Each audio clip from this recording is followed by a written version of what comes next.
விவசாயி கடவுள் என்னும் முதலாளி கண்டெடுத்த தொழிலாளி விவசாயி விவசாயி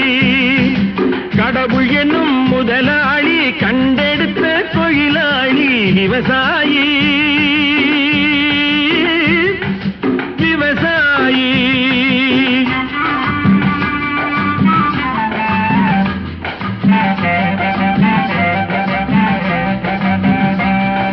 முன்னேற்ற பாதையிலே மனச வைத்து முழு மூச்சாய் அதற்காக தினம் உழைத்து மண்ணிலே முத்தெடுத்து பிறர் வாழ மண்ணிலே முத்தெடுத்து பிறர் வாழ வழங்கும் குணம்